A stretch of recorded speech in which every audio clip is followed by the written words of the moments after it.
नमस्कार, शहर के लोकप्रिय न्यूज चैनल सिटी न्यूज में आप सभी दर्शकों का स्वागत है। अभी तक की तमाम खबरों को लेकर मैं निशा बर्नवाल। तो चलिए खबरों में आगे बढ़ते हैं और नजर डालते हैं आज के हेडलाइंस पर। बिरनी में घटी हृदय विदारक घटना, जमीन विवाद में महिला की पीट कर हत्या, मचा कोहराम, जांच पड़ताल में जुटी पुलिस। बेंगाबाद में भी एक मजदूर की दर्दनाक मौत, हाई टेंशन तार की चपेट में आने से गई जान, एक अन्य मजदूर भी हुआ घायल। बिजली विभाग के प्रति दिखा स्थानीय लोगों का गुस्सा। उन्नाव के सांसद साक्षी जी महाराज पहुंचे गिरिडीह, शांति भवन जाकर गुरु मां से की मुलाकात, बाद में मीडिया से भी मुखातिब हुए सांसद। और सदर विधायक से मिला दुर्गा पूजा समिति का प्रतिनिधि मंडल, सौंपा आवेदन, पूजा को लेकर जारी किए गए गाइडलाइन में की संशोधन की मांग।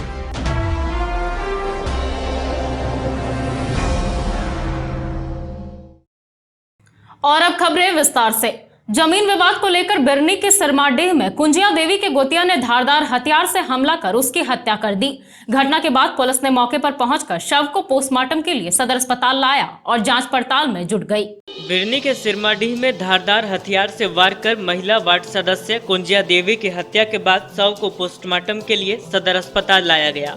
घटना से परिजनों का रो रो कर बुरा हाल था। बताया गया कि कुंजिया देवी का गोतिया से जमीन में हिस्से को लेकर विवाद चल रहा था। इस मामले में पुलिस भी पहुंची थी। इसी बीच उसकी हत्या कर दी गई है। फिलहाल पुलिस मामले की जांच की बात कह रही है। बताया गया कि लाठी, डंडे और धारदार हथियार से इस पर हमला किया गया, जिससे मौके पर ही कुंजिया देवी की मौत हो गई। फिलहाल पुलिस पूरे मामले की जांच पड़ताल कर रही है। सर वो बोला क्या बोले, मतलब वो लोग फैसला किया था जमीन के बारे में, तो वो घर बनाने जा रहा था। तो मेरी मम्मी को, जो मेरा पापा को जमीन पड़ा था, तो बोला वो दूसरा का जमीन है, तो मेरा जमीन को फैसला कर दो, उसको बाद तू घर बना लो। और अगर नहीं वो जमीन दे रहा था, दोनों भाई इसी में आधा आधा बंटवारा करके बना लो। तो वो बोले नहीं, हम ऐसा नहीं बनाएंगे, हम पूरा ज़मीन में बनाएंगे। तो मम्मी बोला नहीं, पूरा ज़मीन में नहीं बनाना पड़ेगा, बेटा दो पैदा किया था, दो हिस्सा होगा न, हम अब इससे झगड़ा नहीं करेंगे। अगर दो पूरा बनाइएगा तब मेरा फैसला कर दीजिए पहले, तब पूरा बनाइएगा, ज़मीन में पूरा घर तब बना लीजिए। तो उसके बाद थोड़ा देर हुआ, चाचा बोला क्या, बोले यमीन को बुला देते, आधा आधा कर लीजिए। तो बोला ठीक है, बुला दे भाभी, बोल हाँ बुला दीजिए। तो जब तक यमीन तक भी नहीं आ पाया, तब तक पुलिस आ गया। तो पुलिस आ गया तो मम्मी को वहाँ से घर चल गई थी, मम्मी घर से बुला के ले गया मम्मी को। तो बोला क्या हुआ, तो बोली मम्मी क्या, देखिए ऐसा ऐसा बात हुआ है मेरा ज़मीन का बारे में जो बताइए वो। तो मम्मी बोली क्या, बोले सर मेरा ज़मीन जो दिया गया था सो ज़मीन दूसरा को निकल गया सर, और वो जो ज़मीन है सो मेरा बपोती ज़मीन है, ये दूसरा का ज़मीन है। बोला ज़मींदार को ला, तो वो ज़मींदार को लाया गया। तो बोला वो कि नहीं मेरा ज़मीन है, बपोती ज़मीन है, हम कैसे देंगे, यहाँ ज़मीन मेरा देगा तब वहाँ ज़मीन देंगे, और नहीं देगा तो हम नहीं देंगे। तो मेरी मम्मी बोली कि देखा सब कुछ सुन लेने बाबू, हमरा जेमना तू ही हमर बापा के आधा आधी बंटवारा कर दे। तो बड़ा बाबू बोले नहीं कैसे आधा बंटवारा करेंगे, ये रमेश्वर मंडल का ज़मीन है, रमेश्वर मंडल घर बनवाएगा, रमेश्वर मंडल को घर बनाने के लिए यहाँ चालू रखो। मम्मी बोला हम नहीं चालू रखने देंगे, घर बनाने के लिए मेरा आधा हिस्सा है, हम आधा में बनाइए रमेश्वर मंडल का ज़मीन, और वो आधा हम बनाएंगे, आधा वो बनाएगा। बाप बेटा दो पैदा किया था, दोनों मिल के बनाएगा, जितने बपोती ज़मीन है उतने में मेरा होगा, हम दूसरा को ज़मीन नहीं छीन सकते हैं। तो बड़ा बाबू बोला रुको, लेडीज़ पुलिस लाते हैं, लेडीज़ पुलिस को ला के तेरा चमड़ी उधारेंगे। फिर उसके बाद थोड़ा बोल सर कैसे चमड़ी मेरा मम्मी को उधार लीजिएगा सर, तो लेडीज़ पुलिस ला के, मेरी मम्मी गलती की ही नहीं, तो लेडीज़ पुलिस ला के चमड़ी मत उधारिए। फिर वो बोला क्या ऐसा लात मारेंगे तेरा पेट में न देखने का लायक नहीं रहेगा, एकदम देखते रह जाइएगा, एकदम पेट में मारेंगे, अंदर में भूसा मारेंगे, तुमको भूसा मारेंगे, क्या तू गू गोबर खाती है। उसी को बीच में हम बोले सर आप तो सर बन गए हैं, लेकिन ऐसा सबक बोलना चाहिए सर, गू गोबर मेरे मम्मी गू गोबर खाती है। एक लेडीज हो के इनका घर में एक आदमी नहीं है, एक लेडीज हो के और इसका कोई पक्ष इसका नहीं दे रहे हैं, सारा पक्ष इसी के दे रहे। इसी के 2 दिन के बाद या मेरी मम्मी को मर्डर हो गया। हम लोग अब सर इतना चाहते हैं कि हम लोग का पूरा इंसाफ हो जाए, इंसाफ जो मतलब मारा इसको पकड़ा जाए, पूरा इसको कार्रवाई होना चाहिए, उनको भी बेरहमी से कार्रवाई होना चाहिए। बेंगाबाद प्रखंड कार्यालय के समीप मकान निर्माण कार्य के दौरान करंट लगने से एक मजदूर की मौत हो गई। वहीं एक अन्य मजदूर घायल हो गया, जिसका इलाज सदर अस्पताल में चल रहा है। घटना से इलाके में मातम पसर गया। इधर घटना को लेकर स्थानीय लोगों ने बिजली विभाग पर अपना आक्रोश व्यक्त किया है। बेंगाबाद प्रखंड कार्यालय के समीप करंट लगने से हुई मजदूर की मौत के बाद शव को पोस्टमार्टम के लिए गिरिडीह सदर अस्पताल लाया गया। वहीं एक अन्य घायल मजदूर का इलाज भी सदर अस्पताल में ही चल रहा है। बताया गया कि मकान निर्माण कार्य में लगे मजदूर की करंट लगने से दर्दनाक मौत हो गई है, जबकि एक अन्य मजदूर घायल है। मृतक मजदूर बेंगाबाद थाना क्षेत्र के फुरसोडीह का 25 वर्षीय जामुन मंडल था। वहीं घायल 40 वर्षीय सुखदेव मंडल है। बताया जाता है कि मंगलवार को पंकज राम के निर्माणाधीन मकान में ये लोग काम कर रहे थे। इसी दौरान लोहे के पाइप से 11,000 हाई वोल्टेज तार के संपर्क में आ गए। घटना के बाद परिजनों का रो रो कर बुरा हाल है। इस बाबत घायल मजदूर ने बताया कि मचान के लिए लोहे का पाइप ऊपर कर रहा था। इसी दौरान करंट की चपेट में आ गया। घटना से इलाके के लोग बिजली विभाग पर अपना आक्रोश जता रहे हैं। लोगों का कहना है कि हाई टेंशन तार काफी नीचे से गुजरी हुई है। इसको लेकर कई बार शिकायत की गई है, लेकिन कोई सुनवाई नहीं हुई है।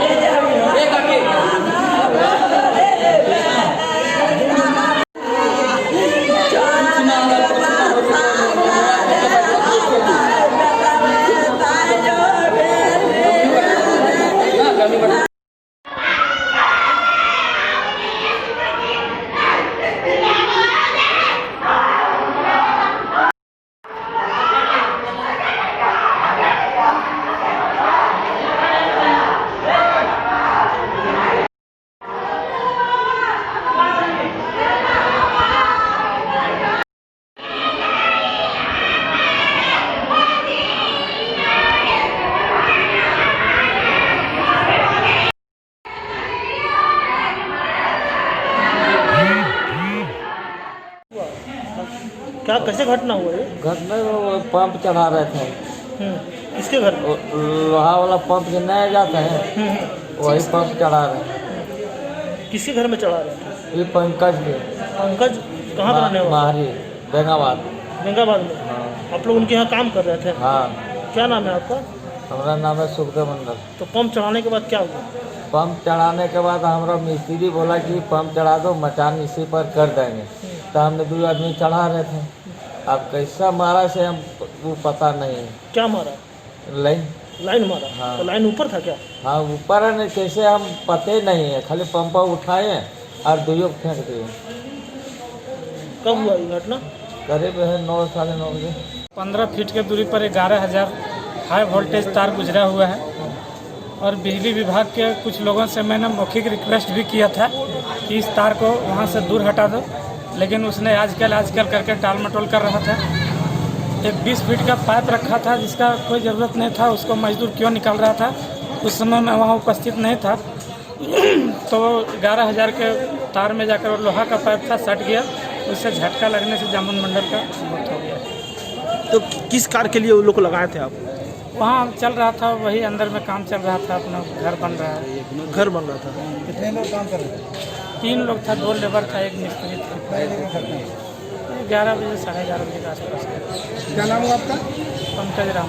बाद ब्लॉक के समीप जहाँ पर निर्माण कार्य चल रहा था, वहाँ बगल बेंगाबाद के बगल के गांव फुरसोडी के 2 लोग घायल हो गए, जिसमें एक जामुन मंडल जिसकी उम्र 25 वर्ष है, उनकी मौत हो गई है। अभी हम लोग सदर अस्पताल आए हुए हैं और ये कहा जाए कि बिजली विभाग की बहुत बड़ी लापरवाही है कि घनी आबादी के बीच इनके द्वारा कोई सुरक्षा गार्ड नहीं दिया गया है। प्रशासन से मेरी मांग होगी कि उन लोग परिवार वालों को उचित मुआवजा दिया जाए। अपने ससुराल भरकट्टा आए एक 25 वर्षीय युवक का शव मंगलवार की सुबह एक कुएं से बरामद किया गया। घटना की सूचना पर पुलिस मौके पर पहुंची और शव को पोस्टमार्टम के लिए सदर अस्पताल भेज दिया। फिलहाल पुलिस मामले की जांच पड़ताल कर रही है। मुफस्सिल थाना क्षेत्र के भरकट्टा में मंगलवार की सुबह एक युवक का शव कुएं में मिलने से इलाके में सनसनी फैल गई। शव मिलने की सूचना पर मुफस्सिल पुलिस मौके पर पहुंची और शव को पोस्टमार्टम के लिए सदर अस्पताल भेज दिया। मृतक 25 वर्षीय रंजीत यादव है, जो भरकट्टा अपने ससुराल आया हुआ था। बताया गया कि पिछले दिनों बच्चा होने पर युवक के ससुराल में छठी का आयोजन किया गया था, जिसमें शामिल होने वह ससुराल आया था और यहीं रुका हुआ था। मंगलवार की सुबह उसका शव कुएं में तैरता हुआ मिला, जिसके बाद घटना की सूचना पुलिस को दी गई। सूचना मिलते ही सदर एसडीपीओ कुमार गौरव, मुफस्सिल थाना प्रभारी रत्नेश मोहन ठाकुर दलबल के साथ मौके पर पहुंचे, जिसके बाद स्थानीय लोगों की मदद से पुलिस की मौजूदगी में शव को कुएं से निकालकर पोस्टमार्टम के लिए गिरिडीह सदर अस्पताल भेजा गया। फिलहाल पुलिस मामले की पड़ताल कर रही है। इधर घटना से परिजनों में मातम पसरा हुआ है।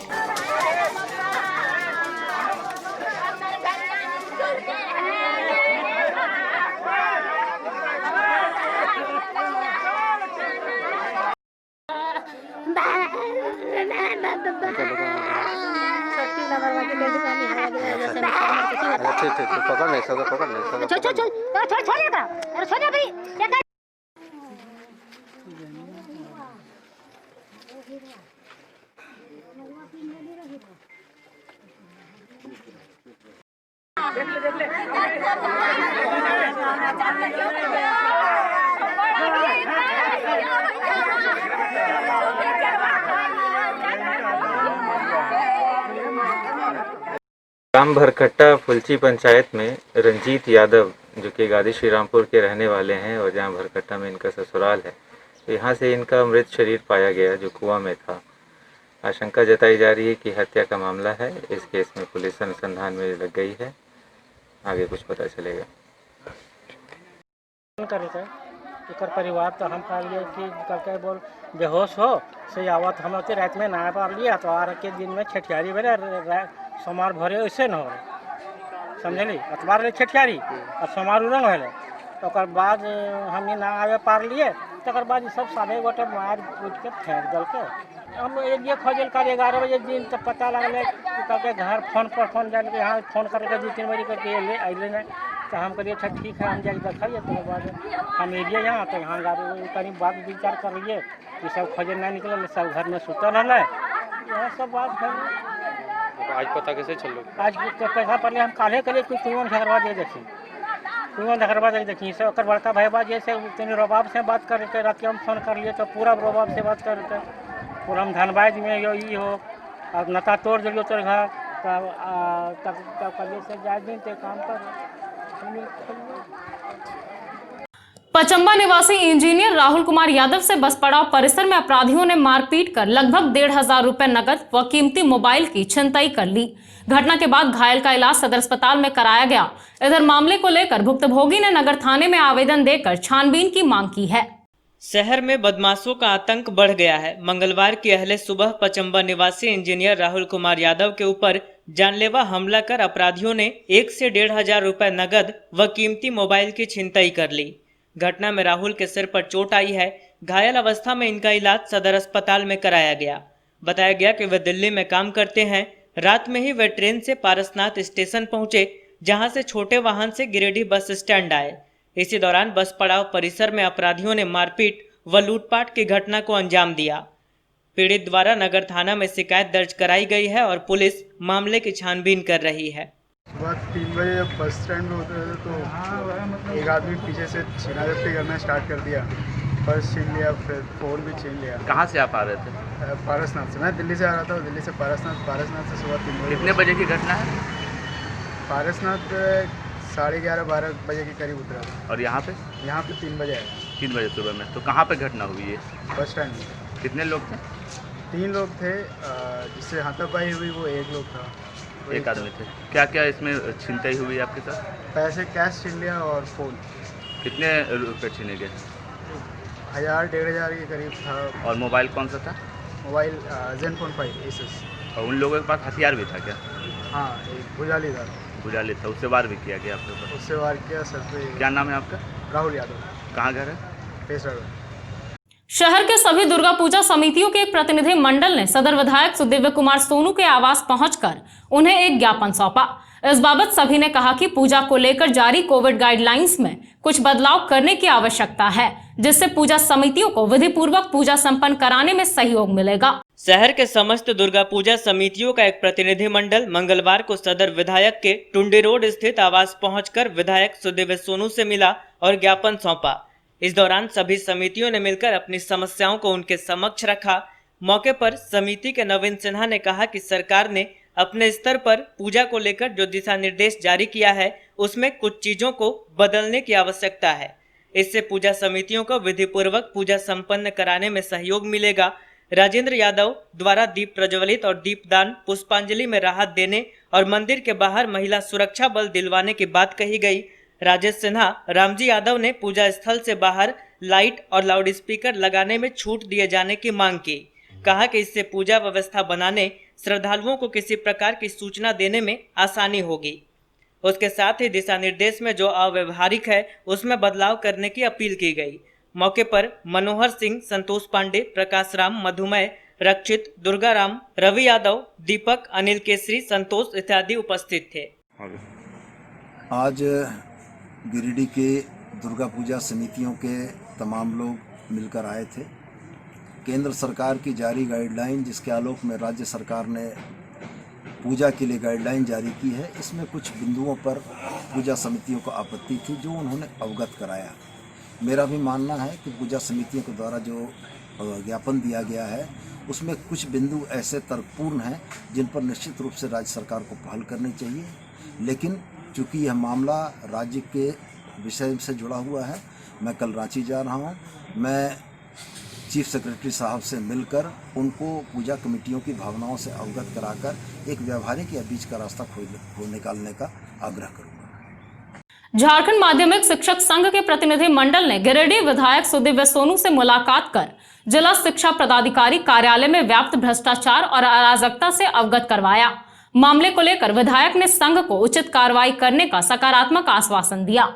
झारखंड माध्यमिक शिक्षक संघ का एक प्रतिनिधि मंडल जिला अध्यक्ष देवेंद्र कुमार सिंह के नेतृत्व में गिरिडीह के विधायक सुदीव्य कुमार सोनू से मिला और जिला शिक्षा पदाधिकारी कार्यालय गिरिडीह में व्याप्त भ्रष्टाचार एवं अराजकता से अवगत करवाया। टुंडी रोड स्थित विधायक आवास पहुंचे शिक्षकों ने कहा कि कार्यालय में कोई भी काम समय पर निष्पादित नहीं किया जाता है। मुद्रा मोचन की आस में हर एक काम में विलंब किया जाता है। कार्यालय की कार्यशैली से शिक्षक, कर्मचारी एवं आमजन में आक्रोश है। इधर विधायक ने उचित कार्रवाई के लिए संघ को आश्वस्त किया। साथ ही प्रधानाध्यापक को निकासी एवं व्ययन पदाधिकारी बनाने की मांग की। प्रतिनिधि मंडल में जिला सचिव राजेंद्र प्रसाद, घनश्याम गोस्वामी, सुदीप कुमार, रंजीत वर्मा, रविकांत चौधरी, धीरेन्द्र वर्मा, खुर्शीद अंसारी, परवेज सीतल सहित कई लोग शामिल थे। माध्यमिक शिक्षा संघ के पदाधिकारियों ने मिलकर एक ज्ञापन सौंपा है जिसमें उन्होंने अपनी सर्विसेज के दरमियान आ रही परेशानियों और बाकी चीज़ों का जिक्र किया है। जिला शिक्षा पदाधिकारी के कार्यालय में व्याप्त भ्रष्टाचार भी इसमें एक बड़ा मुद्दा दिखा कि अनावश्यक विलंब करके सेवानिवृत्त शिक्षकों या कर्मचारियों को प्रताड़ित किया जाता है। दूसरा, व्ययन एवं निकासी पदाधिकारी न होने के चलते तमाम शिक्षकों का वेतन नियत समय पर नहीं निकल पाता है।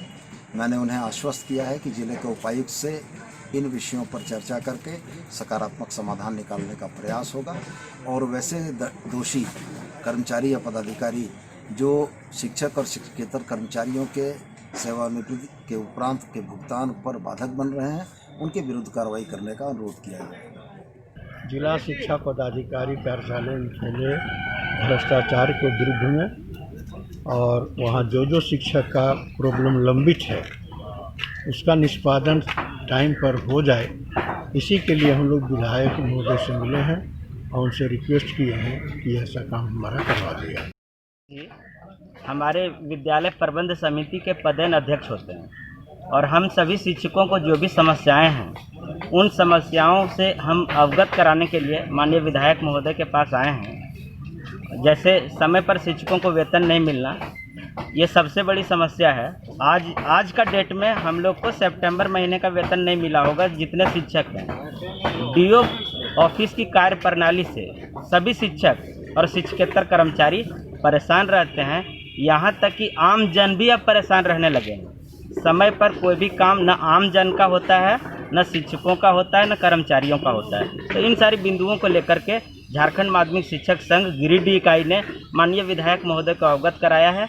माननीय विधायक महोदय ने इस पर त्वरित कार्रवाई करने का हम सभी को आश्वासन दिया है। झारखंड पब्लिक स्कूल एसोसिएशन की एक बैठक सोमवार को बिरनी प्रखंड के केंदुआ पंचायत भवन में की गई।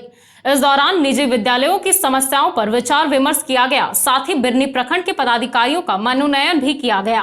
बिरनी प्रखंड के केंदुआ पंचायत भवन में झारखंड पब्लिक स्कूल एसोसिएशन की बैठक सोमवार को हुई। यहां बैठक की अध्यक्षता नागेश्वर प्रसाद कर रहे थे। वहीं पर्यवेक्षक के रूप में रघुवंश भूषण मिश्रा एवं रोहित रंजन उपस्थित थे। वहीं मौके पर एसोसिएशन के अध्यक्ष ग्यासुद्दीन अंसारी एवं जिला सचिव दिनेश साहू भी उपस्थित थे। बैठक में निजी विद्यालयों की समस्याओं पर विचार विमर्श किया गया और साथ में बिरनी प्रखंड के पदाधिकारियों का मनोनयन किया गया, जिसमें अध्यक्ष के पद पर लोकनाथ प्रसाद वर्मा, उपाध्यक्ष रंजीत पांडे, सचिव मुन्ना साहू, कोषाध्यक्ष रंजन गुप्ता को चयनित किया गया। इस बाबत जिला अध्यक्ष ग्यासुद्दीन ने कहा कि बिना मान्यता प्राप्त स्कूलों के शिक्षकों की स्थिति काफी दयनीय हो चुकी है। कोई सरकार की ओर से आर्थिक पैकेज नहीं मिल रहा है और बदले में स्कूल भी बंद रखी गई है। इसका खामियाजा निजी विद्यालयों के शिक्षकों को भुगतना पड़ रहा है। मौके पर LD+2 academy school, capital hill public school, Gyanoday trinity school, Saraswati Shishu Niketan, Swami Vivekanand Vidyalaya, Nehru public school, KGN public school, DAV Sai public school, Cambridge international school समेत कई दर्जनों विद्यालय के प्रबंधक उपस्थित रहे। सब कुछ तो ठीक है, लेकिन निजी विद्यालय, खास करके जो मान्यता प्राप्त विद्यालय नहीं है, वैसे विद्यालयों के शिक्षकों की दुर्दशा बहुत खराब होती जा रही है, क्योंकि सरकार कोई आर्थिक पैकेज नहीं दे रही है। बदले में सरकार जो है सो स्कूल बंद करके रखी है, जिसका खामियाजा हमारे शिक्षकों को, निजी विद्यालय को भोगना पड़ रहा है। यहाँ का जो इंफ्रास्ट्रक्चर है, चाहे बेंच कुर्सी, सब बर्बाद हो रहे हैं, दीमक लग रहा है नहीं खुलने के कारण। हम सरकार से आग्रह करते हैं कि यथाशीघ्र, जब सारी दुकानें, सारे मॉल खुल चुके हैं, ऐसे सूरत में निजी विद्यालय को भी खोलने की इजाज़त दी जाए, और नहीं तो सरकार कुछ आर्थिक पैकेज करे। अन्यथा हम लोग 19 तारीख से हम जो है सुनिश्चित जो तय है समय सीमा कि 19 तारीख को राज्यपाल के यहाँ हम लोग धरना प्रदर्शन करेंगे। हो सकता है कि इसका एक विकराल रूप ले ले और सरकार को इसका खामियाजा भुगतना पड़े, और इसकी सारी जवाबदेही सरकार की होगी। यूपी से उन्नाव सांसद साक्षी जी महाराज मंगलवार को गिरिडीह पहुंचे और शहर के मकतपुर स्थित शांति भवन आश्रम में गुरु माता नारायणी जी से मुलाकात की। इस दौरान वे प्रेस से भी मुखातिब हुए और अयोध्या सहित काशी मथुरा मुद्दे पर अपनी बेबाक राय रखी। इस दौरान उन्होंने कांग्रेस पर भी प्रहार किया। भाजपा के फायर ब्रांड नेता और यूपी से उन्नाव सांसद साक्षी जी महाराज मंगलवार की सुबह शहर के मकतपुर स्थित शांति भवन आश्रम अपनी वयोवृद्ध गुरु माता नारायणी जी से मिलने पहुंचे थे। गुरु माता नारायणी से आशीर्वाद लेने के बाद देर शाम ही सांसद धनबाद से रेल रूट से वापस लौट गए। इसी बीच महाराज ने अयोध्या के भूमि पूजन के बाद मथुरा काशी के मुद्दे पर जुड़े सवाल का जवाब देते हुए कहा कि अयोध्या की तरह देश के हिंदुओं को कोई संघर्ष करने की जरूरत नहीं पड़ने वाली है, क्योंकि मुस्लिम समाज भी अब तुष्टीकरण की राजनीति को समझ चुका है। सुन्नी वक्फ बोर्ड के वसीम रिजवी के बयानों का हवाला देते हुए सांसद ने कहा कि वे पहले मुस्लिम समाज से दोनों स्थलों को हिंदू समाज को देने का ऐलान कर चुके हैं। समय पर दोनों धार्मिक स्थल हिंदू समाज को ही मिलेंगे। एक सिर्फ ओवैसी के चिल्लाने से कुछ नहीं होगा। सांसद ने बातचीत के दौरान कड़े शब्दों में कहा कि ओवैसी कोई मुस्लिम समुदाय के सरपरस्त नहीं है और न ही देश के 20 करोड़ मुस्लिमों के नेता हैं। कांग्रेस नेता राहुल और प्रियंका पर उन्नाव सांसद के तेवर बेहद कड़े रहे। बातचीत के दौरान राहुल पर तीखा टिप्पणी करते हुए साक्षी महाराज ने कहा कि कोई टाइटल बदलने से ब्राह्मण नहीं हो जाता। यही हाल कांग्रेस नेता व नेत्री राहुल और प्रियंका का है। राहुल गांधी पर तंज कसते हुए साक्षी जी महाराज ने कहा कि कांग्रेस में राहुल गांधी के रूप में पप्पू को रहते हुए भाजपा को परेशान होने की जरूरत नहीं पड़ती, क्योंकि भाजपा का प्रचार राहुल ही कर देते हैं।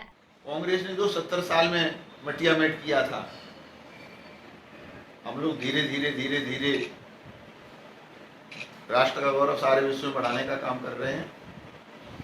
तो आगे देखिए होता है क्या। रामकृष्ण विश्वनाथ ये हिंदू संस्कृति के प्राण हैं, स्तंभ हैं। इसके बिना हिंदू जी नहीं सकता। मुझे लगता है जो संघर्ष हमको अयोध्या के लिए करना पड़ा, काशी और मथुरा के लिए संघर्ष करने की आवश्यकता नहीं होगी। कांग्रेस की तुष्टीकरण, विपक्षी तुष्टीकरण नीतियों को देखते देखते हिंदुस्तान का मुसलमान भी समझदार हो गया। अब आप मुझसे पूछ रहे हैं तो मैं बोल रहा हूँ, अब मुझे बोलने की आवश्यकता नहीं है, मुसलमान ही बोलने लगा। आप कभी लखनऊ के वसीम रिजवी जो वक्फ बोर्ड के चेयरमैन, उनसे बात करिए। कल मुझसे परसों मुझसे मिलने आए थे, वो खुद वकालत कर रहे हैं, कह रहे मुसलमानों दे दो, मथुरा हिंदुओं को दे दो, काशी हिंदुओं को। ये ठीक नहीं है, यहाँ खुदा नवाज स्वीकार नहीं कर सकता। लेकिन ओबीसी जी तो विरोध कर रहे हैं। किस पागल व्यक्ति की बात करते हैं, ऐसे व्यक्तियों का मैं जवाब नहीं देता। इस्लाम वाले मुसलमान ओबीसी के गुलाम नहीं हैं। बहुत बड़ा हिंदुस्तान है, 20-25 करोड़ मुसलमान हैं, उसमें से 50 लाख मुसलमान भी ओबीसी के पास नहीं है। एमपी बन जाते हैं, इसका मतलब थोड़ा ही कि मुसलमान उनके पास में है। बड़ी संख्या में मुसलमान, मेरे यहाँ मुसलमान मुझ जैसे भगवाधारी व्यक्ति को वोट दे रहा है, मेरे साथ खड़ा हुआ है, तो पार्टी के साथ तो कितना मुसलमान भी देश का समझदार हो गया है। मुझे लगता है काशी और मथुरा का मामला तो सौहार्दपूर्ण तरीके से अपने आप निपट जाएगा। इसके लिए ज़्यादा मेहनत करने की आवश्यकता नहीं पड़ेगी, कोई आंदोलन करने की आवश्यकता नहीं। इस देश का विभाजन कांग्रेस ने कुर्सी के लिए कराया।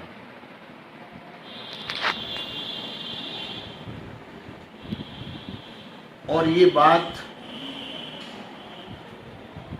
अनसुलझी पहेली है कि ब्राह्मण के नाम पर देश को बेवकूफ बनाने वाला गांधी परिवार ब्राह्मण है कि नहीं है, और एक गांधी शब्द की व्युत्पत्ति कैसे हो गई।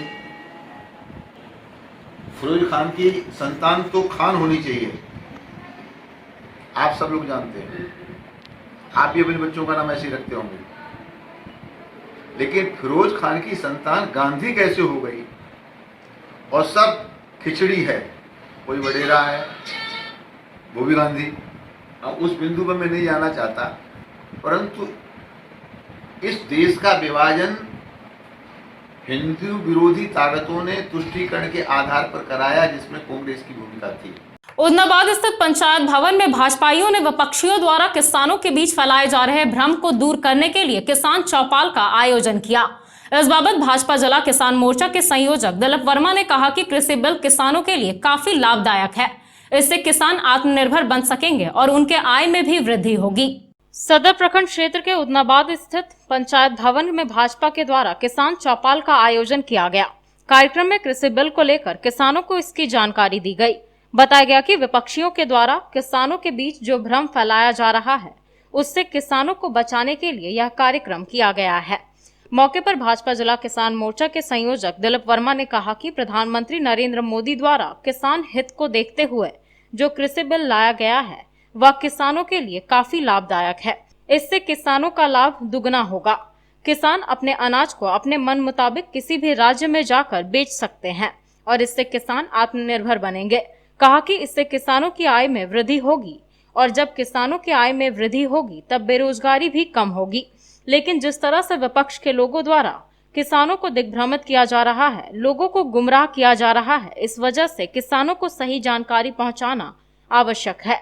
कार्यक्रम में पूर्व विधायक निर्भय शाहबादी, जिला अध्यक्ष महादेव दुबे, मुखिया प्रतिनिधि दिलीप उपाध्याय, दीपक पंडित, अनुप सिन्हा, सीताराम वर्मा, दीपक स्वर्णकार, राजेश जायसवाल, संजय सिंह समेत अन्य कई भाजपाई उपस्थित थे। जो विपक्ष के द्वारा भ्रमित किया जा रहा है, उसी के किसानों को इन बातों को अवगत कराने के लिए किसान चौपाल के तहत में हम लोग आज यहाँ बैठे हैं और यहाँ जो कृषक भाई हैं उनको इस बिल में क्या उनका लाभ है, इस बारे में उनको अवगत करा है। हमारा देश किसानों का देश है और आज तक किसानों को सिर्फ उत्पीड़न का सहन किया गया है। जब से माननीय प्रधानमंत्री जी आए हैं, उनका जो संकल्प है कि किसानों की आमदनी दुगनी हो, उस दिशा में जितने तरह के कार्य हो रहे हैं, उससे किसानों में खुशी का वातावरण देखा गया है। लेकिन इस बिल के आने के बाद जिस तरह से इनको भ्रमित करने का प्रयास किया गया है, हम सभी का कर्तव्य हो जाता है, भारतीय जनता पार्टी का एक एक लोगों का कर्तव्य हो जाता है कि किसानों को उस भ्रम जाल में से बचाने का काम हम लोग करें। तो इसी के तहत अनेक जगह पे हम लोग कार्यक्रम के तहत में किसान पखवाड़ा के तहत में विभिन्न प्रखंडों में ये कार्यक्रम चल रहा है और किसान भाइयों को इसके लाभ हानि ये दोनों चीज़ को अवगत करा रहे हैं। और जहाँ तक अभी तक हम लोग की हुई है, किसान भाई इस बात को पहले से समझ रहे हैं और इस कृषि बिल का समर्थन तहे दिल से कर रहे हैं। हम किसान भाइयों को इस बात के लिए साधुवाद देते हैं, बधाई देते हैं। आज उदनाबाद पंचायत भवन में किसान चौपाल का आयोजन किया गया है और स्वाभाविक रूप से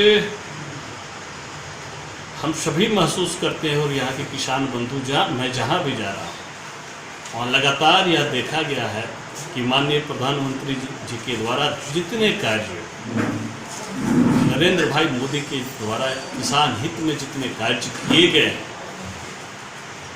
आज किसान उससे अपने प्रधानमंत्री पर गर्व महसूस करते हैं।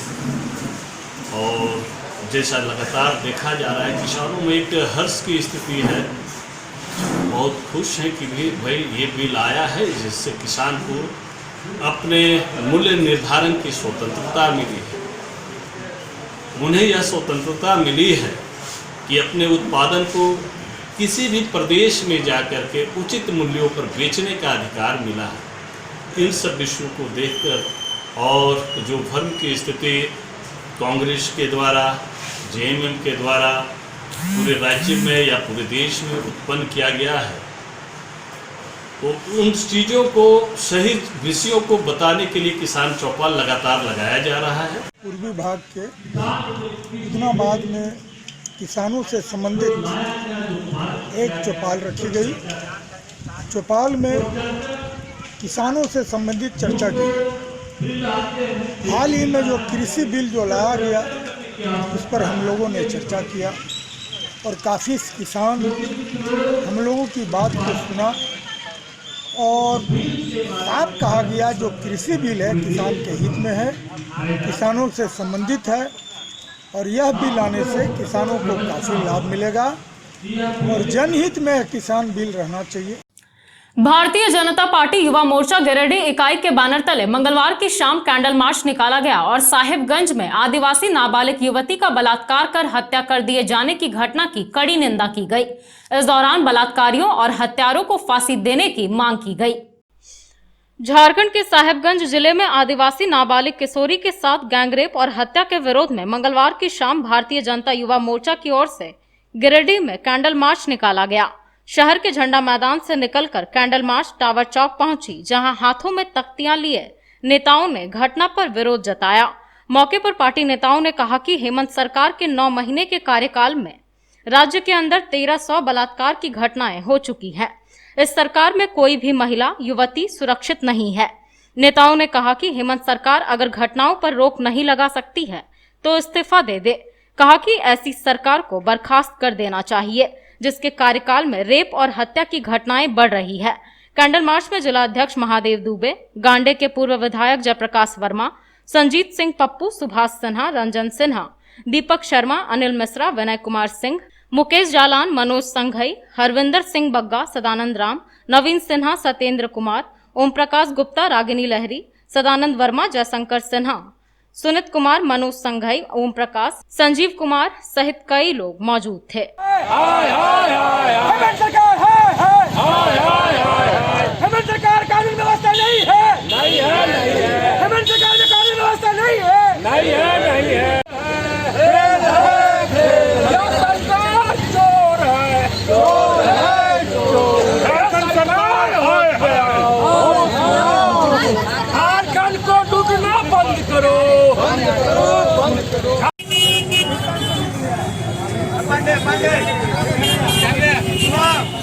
भारतीय जनता पार्टी गिरिडीह जिला साहेबगंज जिला के अंतर्गत पतना थाना में एक आदिवासी नाबालिग युवती के साथ गैंग रेप करके उनको जला दिया गया, जो बहुत ही निंदनीय है। इसकी जितना निंदा की जाए वो कम होगा। आज भारतीय जनता युवा मोर्चा गिरिडीह के बैनर तले हम लोग झारखंड सरकार के विरोध में, महिलाओं पर हो रहे अत्याचार के विरोध में आज भारतीय जनता युवा मोर्चा गिरिडीह झंडा मैदान से लेकर टावर चौक तक कैंडल मार्च जलाकर हम लोग विरोध कर रहे हैं। झारखंड सरकार और हेमंत सोरेन की सरकार बनने में 9 महीना हुए हैं और 9 महीना के अंतर्गत झारखंड में हमारी बहन, हमारी बेटी, हमारी माताएं के करीब 1300 लोगों के साथ 9 महीने के अंतर्गत में इसके साथ गैंग रेप करके उनके मौत के घाट उतार दिया जाता है। ऐसी निकम्मी सरकार पर हम भारतीय जनता पार्टी और भारतीय युवा मोर्चा के कार्यकर्ता कैंडल मार्च के माध्यम से हम लोग विरोध व्यक्त कर रहे हैं। आज झारखंड सरकार सभी मोर्चों पर विफल साबित हो रही है, क्योंकि आप और हम और सारी जनता जानती है कि सरकार के जो मुखिया होते हैं उसी के निर्देश पर राज्य की विधि व्यवस्था चलती है, कानून व्यवस्था चलती है। और अगर राज्य का मुखिया जब ठीक नहीं है, सारा सिस्टम फेल है और उसी का ये फलाफल है, उसी का ये दुष्परिणाम है, आप फलाफल भी कह सकते हैं या दुष्परिणाम है कि आज हमारी बेटियां सुरक्षित नहीं है। साहेबगंज के पटना में एक अनुसूचित जनजाति की बेटी का दिन दहाड़े बलात्कार होता है, उसकी हत्या कर दी जाती है। उसके बाद भी हेमंत सरकार का नींद नहीं खुलता है और पुलिस प्रशासन भी सोई हुई है। झारखंड राज्य की स्थिति ऐसी है कि कोई भी किसी भी जिला का माँ बहन सुरक्षित नहीं है और ये सरकार सुरक्षा देने में और सभी कार्यों में विफल है। आज हेमंत सोरेन के 9 महीने के कार्यकाल में महिलाओं पे सबसे ज्यादा अत्याचार हो रहा है। आज साहेबगंज के पटना थाना के अंतर्गत एक महिला के साथ सामूहिक दुष्कर्म किया गया है, जो महिला नाबालिग है। ये सिर्फ साहेबगंज की बात नहीं है, हेमंत सोरेन के राज्य में हर दिन महिलाओं के साथ सामूहिक दुष्कर्म, दहेज हत्या और डायन कहकर हत्या की जा रही है और इस पर हेमंत सोरेन किसी तरह की कार्रवाई नहीं कर रही है। हेमंत सोरेन, अगर आपसे महिलाओं की सुरक्षा व्यवस्था कड़ी नहीं की जाती है तो आप गद्दी छोड़िए। हेमंत सोरेन, आप इस्तीफा दीजिए। कोरोना से बचाव के लिए रोटरी गिरिडीह ने मंगलवार को ICR रोड स्थित श्री श्री आदि दुर्गा मंडप को PPE किट और थर्मल स्कैनर उपलब्ध करवाया। मौके पर उपस्थित रोटरी के सदस्यों ने बताया कि दुर्गा पूजा में आने वाले श्रद्धालुओं के तापमान की जांच व प्रतिमा विसर्जन के लिए थर्मल स्कैनर और PPE किट उपलब्ध करवाया गया है। रोटरी गिरिडीह ने कोरोना से बचाव और परंपरा के निर्वहन को लेकर मंगलवार को ICR रोड स्थित श्री श्री आदि दुर्गा मंडप को PPE किट और थर्मल स्कैनर उपलब्ध करवाया। मौके पर उपस्थित रोटरी के सदस्यों ने बताया कि दुर्गा पूजा में आने वाले श्रद्धालुओं के तापमान की जांच को लेकर थर्मल स्कैनर और प्रतिमा विसर्जन को लेकर 40 पीस PPE किट उपलब्ध कराया गया है। मौके पर रोटरी गिरिडीह के अध्यक्ष राजन जैन, सचिव रवि चूड़ीवाला, विकास बसईवाला, संतोष गोयनका, अजय जैन, श्री श्री आदि दुर्गा पूजा कमेटी के सचिव रवि पिलानिया, अध्यक्ष राजेंद्र गुप्ता आदि लोग उपस्थित थे। विसर्जन में जो लोग जाएंगे उनके लिए हम लोगों ने PPE किट उनको प्रदान किया है और साथ में ही जो लोग अंदर आएंगे उनके लिए थर्मल स्कैनिंग का एक लोगों का स्कैनर से एग्जामिन करके उनको अंदर आने दिया जाएगा। और जो PPE किट दिया गया है वो विसर्जन में जो लोग जाएंगे, जो साथ में रहेंगे, जितने 20 लोग, उनके लिए अलग अलग PPE किट सबको दिया जाएगा। कोरोना महामारी को देखते हुए रोटरी गिरिडीह ने श्री श्री आदि दुर्गा मंडप को 40 पीस PPE किट और थर्मल स्कैनर प्रदान किया है ताकि वो सबके अच्छे से थर्मल स्कैनिंग कर सके और विसर्जन के समय PPE किट पहन के मां का विसर्जन तालाब में कर सके। धन्यवाद। गांवा थाना क्षेत्र के मालडा स्थित सकरी नदी से बालू माफियाओं द्वारा अवैध रूप से बालू का उठाव कर मालडा उच्च विद्यालय परिसर व मध्य विद्यालय के समीप जमा किया जा रहा है। मामले के संज्ञान में आते ही गांवा अंचलाधिकारी ने मौके पर पहुंचकर स्थिति का जायजा लिया व बालू जमा करने वालों पर कड़ी कार्रवाई करने की बात कही। गांवा थाना क्षेत्र के मालडा पंचायत स्थित संकरी नदी से अवैध रूप से बालू का उठाव धड़ल्ले से किया जा रहा है, जिससे न सिर्फ सरकार को लाखों के राजस्व की क्षति हो रही है, बल्कि नदी में एक ही जगह से बालू उठाने के कारण बड़े बड़े गड्ढे बन गए हैं। इस बाबत भाजपा नेता विनोद मिष्टकार ने बताया कि बीते कई दिनों से बल्हारा खेड़ा मुख्य पथ का निर्माण करने वाले कंपनी द्वारा मालडा के संकरी नदी से अवैध रूप से बालू का उठाव किया जा रहा है और उसे मालडा उच्च विद्यालय के परिसर व मालडा मध्य विद्यालय के समीप जमा किया जा रहा है, जिसका प्रयोग सड़क निर्माण कार्य में हो रहा है या फिर उसे बिहार भेजने का काम किया जा रहा है। उन्होंने यह भी बताया कि उनके द्वारा प्रखंड विकास पदाधिकारी, अंचलाधिकारी, डीएमओ और थाना प्रभारी सहित कई अधिकारियों को सूचित किया गया है और इस अवैध उठाव पर रोक लगाने की मांग की गई है, लेकिन अब तक स्थिति जस की तस बनी हुई है। इधर मामला के संज्ञान में आते ही गांवा अंचलाधिकारी अरुण कुमार खालको उच्च विद्यालय मालडा परिसर पहुंचे और जमा किए गए बालू का जायजा लिया। उन्होंने कहा कि अवैध रूप से बालू जमा करने वालों पर कड़ी कार्रवाई की जाएगी। इधर पंचायत के मुखिया प्रतिनिधि दिनेश पांडे ने बताया कि उन्हें बालू के उठाव होने की सूचना मिली है, वे विस्तृत जानकारी पता करने में जुटे हुए हैं। आज कई दिनों से बलहारा खेड़ा रोड के कंस्ट्रक्शन का जो साइड इंचार्ज है मोहम्मद तौसीफ अंसारी, उसके द्वारा मालडा सकरी नदी से बालू का उठाव किया जा रहा है और दिन दिहाड़े अवैध रूप से, जिसका कोई वैधता का प्रूफ नहीं है, उठाया जा रहा है और अपना रोड में काम करवाया जा रहा है। और इतना ही नहीं, बल्कि ये नदी से बालू उठाने अपना काम करने के बावजूद इसने बालू को बाहर भी भेज रहा है, जिसका बहुत लोगों ने प्रूफ के साथ इसका वीडियो भी किया है बालू उठाने का। और मैं प्रशासन को भी खबर किया हूँ, यहाँ तक कि मैं सीओ, थानेदार और डीएमओ को भी मैं इसका जानकारी दिया कि नहीं, यहाँ पे बालू उठा रहा है जो अवैध रूप से है। और मैं सभी प्रशासनिक पदाधिकारी से अनुरोध करता हूँ कि इस अवैध कार्रवाई को रोकते हुए अवैध करने वाले पर कार्रवाई किया जाए और इसका जो भी है आगे का काम कार्रवाई शुरू करते हुए उस पर कार्रवाई करके अविलंब उसको गिरफ्तार किया जाए। जैसा कि मुझे पता चला कि वहाँ से छठ घाट से बालू उठाया जा रहा है रात में, इसकी जानकारी मुझे नहीं थी।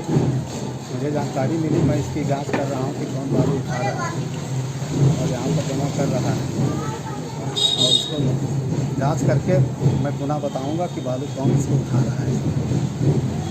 तो चलते चलते एक बार फिर नजर डालते हैं आज के हेडलाइंस पर।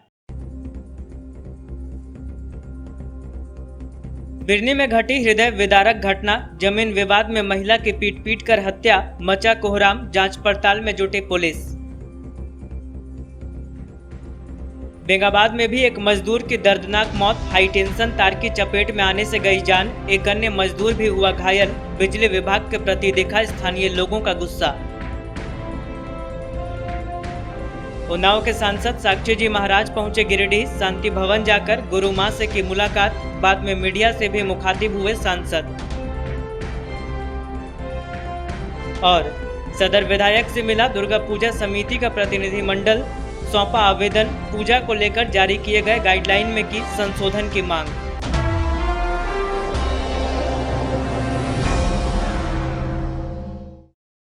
तो दर्शकों, ये था हमारा आज का न्यूज अंक। आज के अंक में बस इतना ही। कल फिर होगी मुलाकात कुछ अन्य खबरों के साथ। तब तक के लिए दीजिए मुझे और मेरी पूरी टीम को इजाजत। नमस्कार।